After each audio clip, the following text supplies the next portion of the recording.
എന്തായാലും ഒരു കാര്യം മനസ്സിലായി, മലേഷ്യയിലുള്ള ആൾക്കാർക്ക് ഒരു കപ്പാസിറ്റി ഭയങ്കര വലുതാണ്, മൈക്കിന് അതിനെക്കാട്ട് കുറവാണ്. അതേപോലെ തന്നെ നമ്മളെ ബിസിനസ് തുടങ്ങുന്ന സമയത്ത് വളരെ കുറച്ച് മാത്രം ആൾക്കാരിൽ തുടങ്ങിയതാണ് എല്ലാവരും. ഇന്ന് ടീം വളർന്നു, പക്ഷേ നമ്മളെ ഓഡിറ്റോറിയം വളർന്നിട്ടില്ല. എന്തായാലും വളരെ സന്തോഷമുണ്ട്. നന്ദിനാഥ വെള്ളിയാഴ്ച ബിസിനസ് ക്ലോസ് ചെയ്യുമ്പോൾ കമ്പനിയുടെ ഗ്ലോബൽ ടീം കോർഡിനേറ്റർ റാങ്കിലേക്ക് എത്താൻ സാധിച്ചു. ഒരു 75 കോടി മാച്ചിങ്.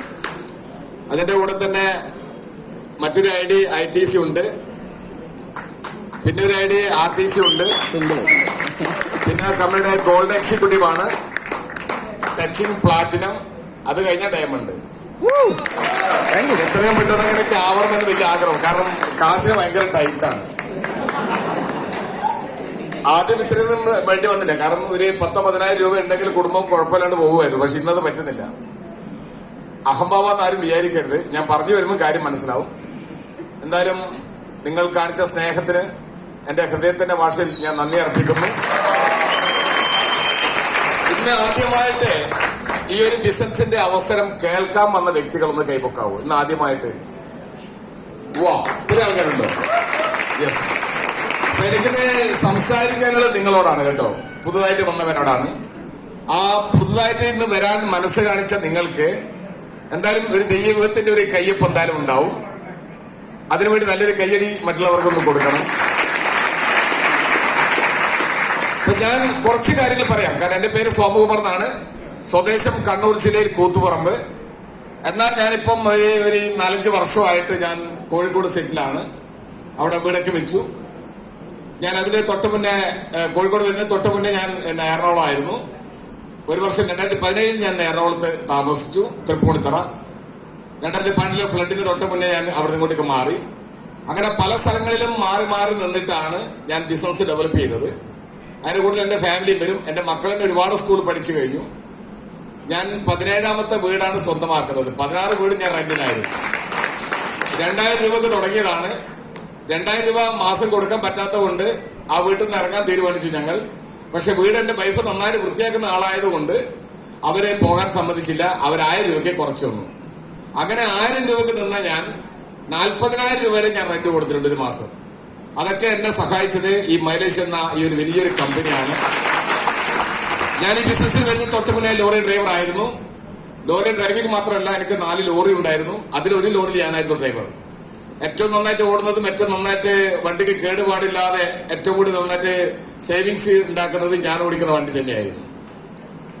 അതില് ഏറ്റവും ഫസ്റ്റ് ഞാൻ വയനാട് ജില്ല, അതിൽ ഒരു 1996 വയനാട് ജില്ലയിലേക്ക് പോയി.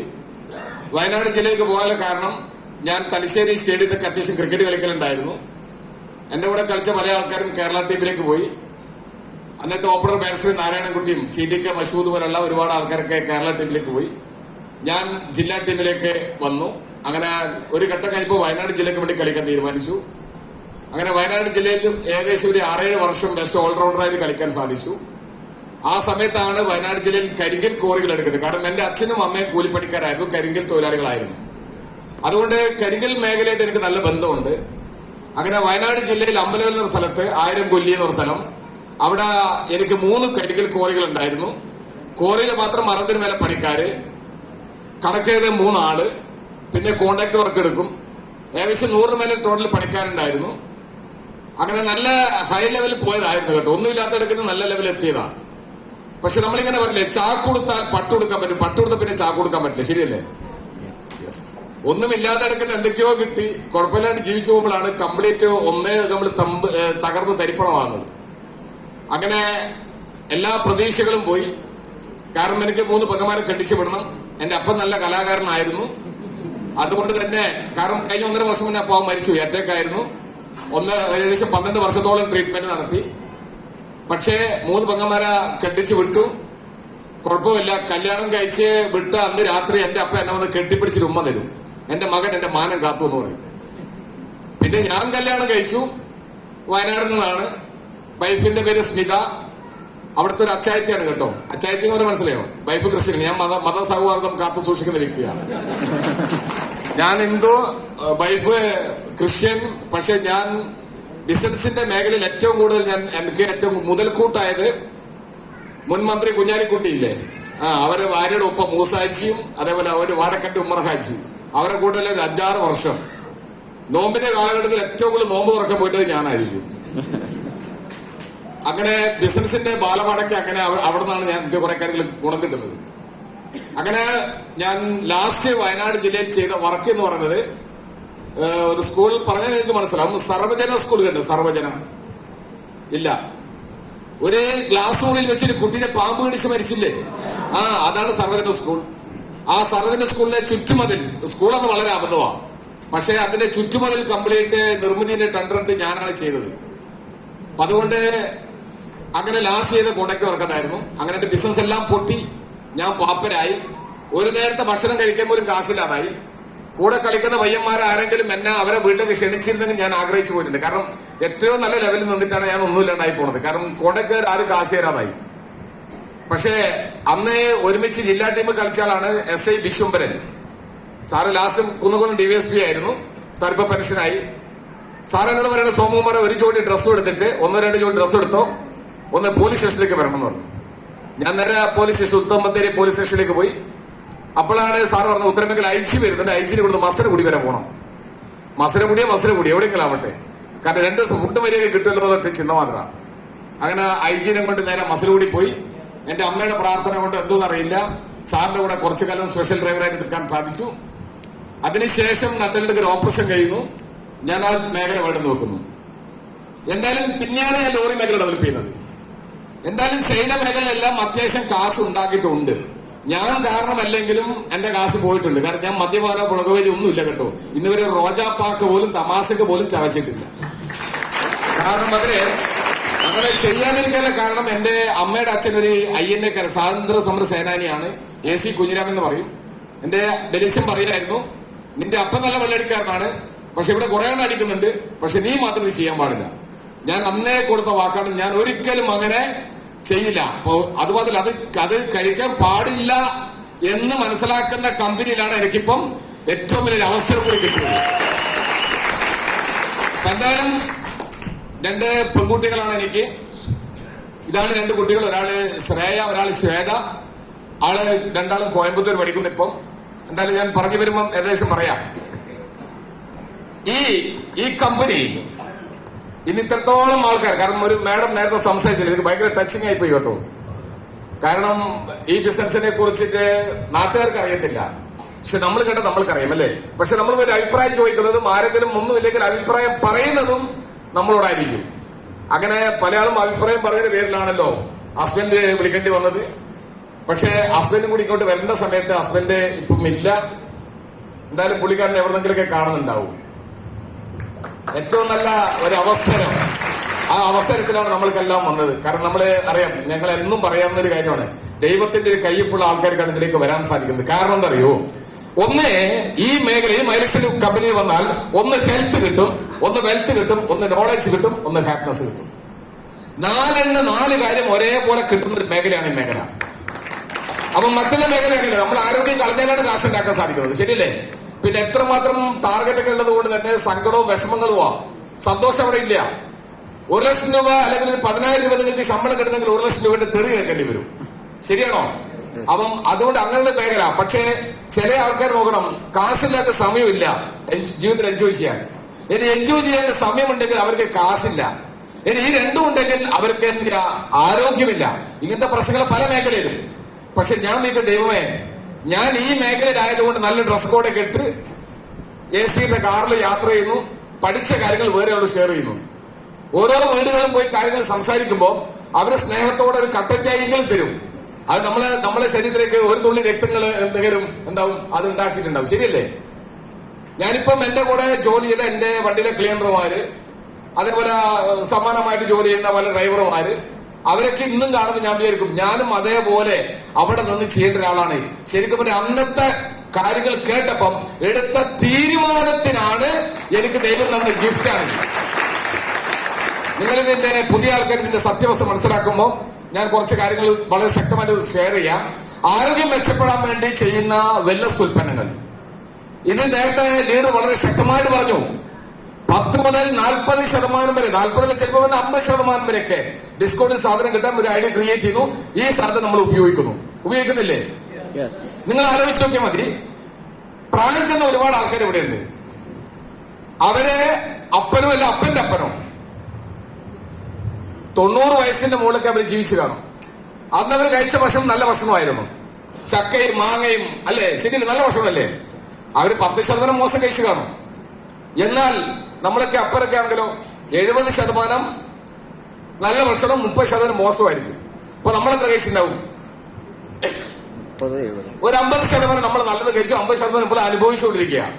അങ്ങനെയാണെങ്കിൽ അടുത്തൊരു ജനറേഷൻ അല്ലെങ്കിൽ ഇപ്പോഴുള്ള കുട്ടികൾ 70% മോശപ്പെട്ട ഭക്ഷണം കഴിക്കേണ്ട ഒരു കാലഘട്ടമാണ്.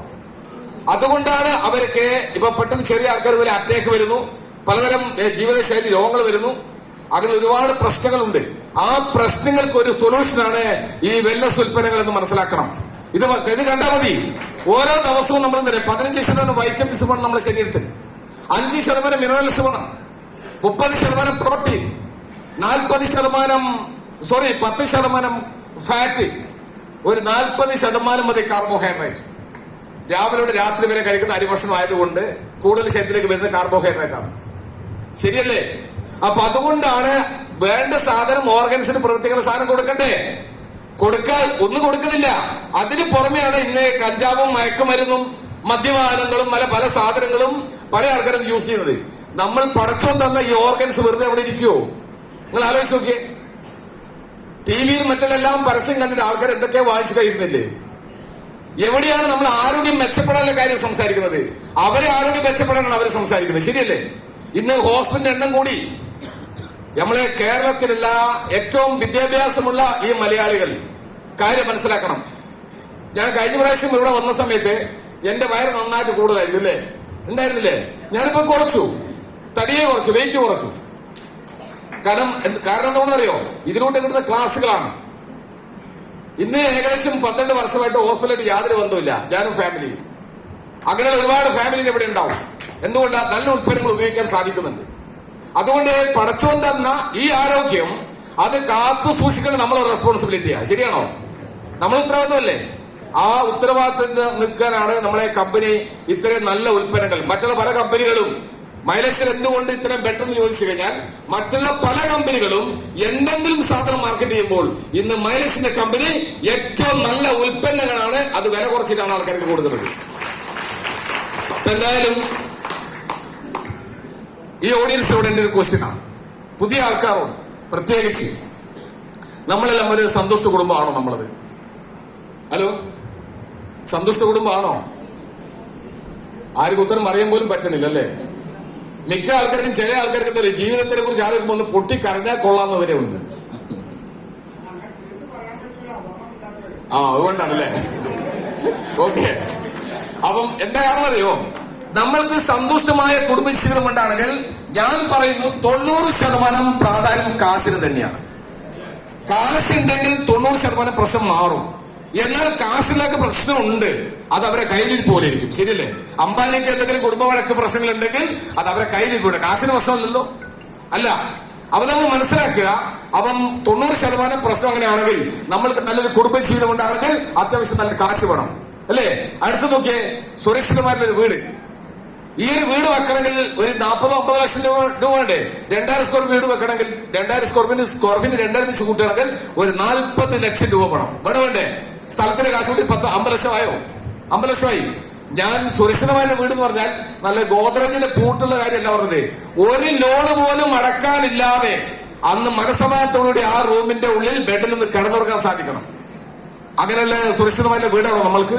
അപ്പം 50 ലക്ഷം രൂപ വീട് വെക്കാൻ വേണം കേട്ടോ. അതുകൂടി ഒന്ന് കണക്ക് കൂട്ടിക്കോ. അങ്ങനെയാണെങ്കിൽ അടുത്ത കാര്യം നമ്മളെ കുട്ടികൾക്കുള്ള എഡ്യൂക്കേഷൻ, LKG UKG തൊട്ട് ഹയർ സ്റ്റഡീസ് ഒക്കെ വരുന്ന സമയത്ത് എത്ര കാശ് വേണം? കാരണം എന്റെ മക്കൾ ഇപ്പം ബിടെക്കിന് പഠിക്കുക. ഒരാള് കഴിഞ്ഞ വർഷമാണ് ഞാൻ ചേർത്തത്. അവരെ ആളിനെ AI ആണ് എടുത്തത്. 15 ലക്ഷം രൂപ ഡൊണേഷൻ ചോദിച്ചു. കാരണം ഇന്ത്യയിൽ 2ാം സ്ഥാനത്ത് നിൽക്കുന്ന ഒരു കോളേജാണ്, ശ്രീകൃഷ്ണ കോളേജ്, കോയമ്പത്തൂർ.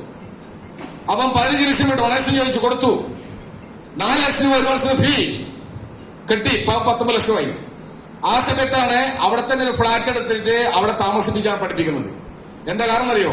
അവ ഹോസ്റ്റലിലേക്ക് നിന്നൊരു കുട്ടികളെ ആരെങ്കിലും എന്തെങ്കിലും ഇടങ്ങാറാക്കിയാലോ? ഒരു പേടിയോ? കാരണം നമ്മൾ കടലെന്ന് പറഞ്ഞ് വളർത്തുന്നില്ലേ, ശരിയല്ലേ? നമ്മൾ നോക്കണ്ടേ കുട്ടികളെ. അപ്പം അതുകൊണ്ട് തന്നെ അവിടെ ആ സമയത്ത് തന്നെ കഴിഞ്ഞ വർഷം തന്നെ വലിയ ഫണ്ടായി. അതിനുശേഷം എന്റെ രണ്ടാമത്തെ മകൾ ഇപ്പൊ അവിടെ പഠിക്കാൻ പോയി, BBA.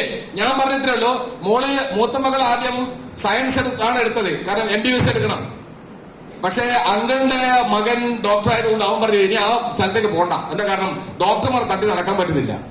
പക്ഷെ ഞാൻ പറഞ്ഞിട്ടുള്ളൂ, നമ്മളെ ജീവിതത്തിൽ എന്തെങ്കിലും മാറ്റം ഉണ്ടാക്കിയിട്ടുണ്ടെങ്കിൽ, നിങ്ങൾ ഇതുവരെ പഠിച്ചിട്ടുണ്ടെങ്കിൽ അത് മൈലേസിന്റെ കമ്പനിയുടെ കാശാ, അതിലൂടെ കിട്ടിയ കാശാണ്. അതുകൊണ്ട് മൈലേസിന്റെ കമ്പനി ഡെവലപ്പ് ചെയ്യാനുള്ള കാര്യം മാത്രം ഇനി നോക്കിയാൽ മതി. അപ്പം 2 കുട്ടികളെ പഠിപ്പിക്കണമെങ്കിൽ നിങ്ങൾ ആലോചിക്കേ, ചുരുങ്ങിയ 5 ലക്ഷം വേണ്ടേ? വേണ്ടേ? അല്ലെ? പുതിയ ആൾക്കാരോട് ചോദിക്കുക, വേണ്ട സാർ 2 കുട്ടികളെ പഠിപ്പിക്കാൻ 1 കോടിക്ക് മേലെ വേണം. ഇവിടെ 5 ലക്ഷം കൊടുക്കും. അപ്പൊ 50 1 കോടിയായി കേട്ടോ. അങ്ങനെയാണെങ്കിൽ 2 കുട്ടികളെ കെട്ടിച്ചിവിടെ 2 പെൺകുട്ടികളുള്ള ആൾക്കാർ ആരെങ്കിലും ഉണ്ടോ ഇവിടെ? 2 3 പെണ്ണ്? ഓ, ഭാഗ്യവാന്മാർ. വെറുതെ ഇരിക്കേണ്ട സമയമില്ല കേട്ടോ, ഓടി നടക്കണം. 2 കുട്ടികളെ കെട്ടിച്ചുകൊണ്ട് എത്ര കാശ് കൊടുക്കണം? മലപ്പുറം പ്രത്യേകിച്ച് അല്ലേ, അത്യാവശ്യം കൊടുക്കണ്ടേ? ശരിയല്ലേ? ഇപ്പൊ ഒരു പവന് എത്ര വില? പോവുകയാണോ? ആയിക്കോട്ടെ.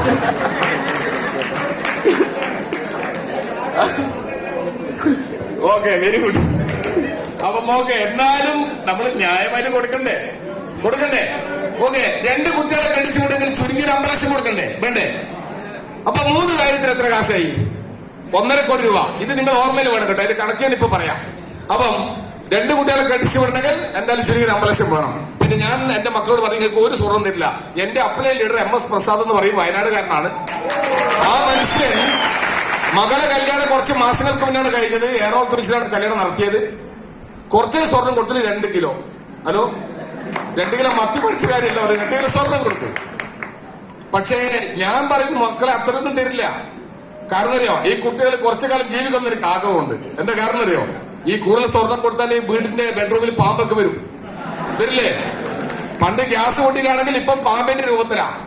എങ്ങനെയാണ് ശരിയാക്കുന്ന അറിയത്തില്ല. ഞാൻ പറഞ്ഞിട്ടുള്ളൂ, മൈലേഷനിലൂടെ നിങ്ങൾക്ക് 2 ആൾക്കും 2,10,000 കിട്ടുന്ന ID ഞാൻ നിങ്ങൾക്ക് ക്രിയേറ്റ് ചെയ്തു. ഞാൻ പക്ഷേ നിബന്ധന കൂടി പറഞ്ഞു, കെട്ടാൻ പോകുന്ന പയ്യന നോമിനി വെക്കത്തില്ല കേട്ടോ.